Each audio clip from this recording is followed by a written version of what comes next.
শ্বাসনালী খোলা, কিন্তু সাকশনিংয়ের একটা ছোট্ট ভুল আর রোগীর জীবন শেষ। ভাবা যায়? চলুন দেখি কিভাবে এড়ানো সম্ভব।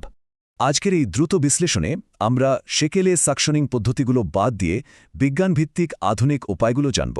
একটু ভুলেই হাইপোক্সিয়া, শ্বাসনালীতে আঘাত, মারাত্মক সংক্রমণ, এমনকি কার্ডিয়াক অ্যারেস্ট পর্যন্ত হতে পারে। একদম সত্যি। ঘড়ি ধরে রুটিন সাকশনিং এখনই থামান। এটা অযথাই শ্বাসনালীতে আঘাতের ঝুঁকি মারাত্মকভাবে বাড়িয়ে দেয়। এর বদলে গড়গড় শব্দ বা অক্সিজেন কমে যাওয়ার মতো স্পষ্ট লক্ষণ দেখলেই তবে সাকশন করবেন। আর হ্যাঁ, প্রাপ্তবয়স্কদের ক্ষেত্রে সাকশনিং প্রেশার কঠোরভাবে ৮০ থেকে ১২০ মিলিমিটার মার্কারির মধ্যে রাখতেই হবে। জোর করে গভীরে টিউব একদম নয়। আধুনিক বিজ্ঞান স্থিতিশীল রোগীদের জন্য আলতো আর অগভীর সাকশনিংয়ের পরামর্শ দেয়। টিউব ঢোকানোর সময় ভুলেও সাকশন চালু রাখবেন না। এটা ফুসফুসের সব অক্সিজেন শুষে নিতে পারে।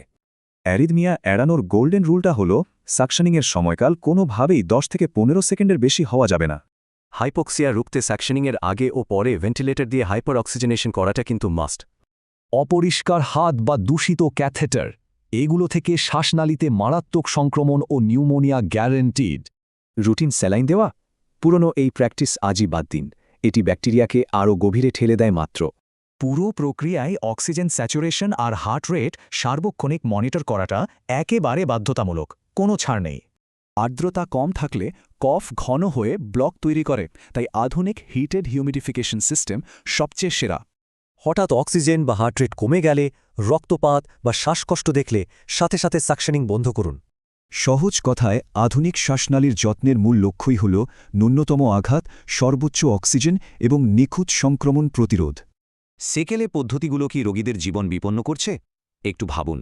আধুনিক ও বিজ্ঞানভিত্তিক শ্বাসনালীর যত্ন এখন সময়ের দাবি।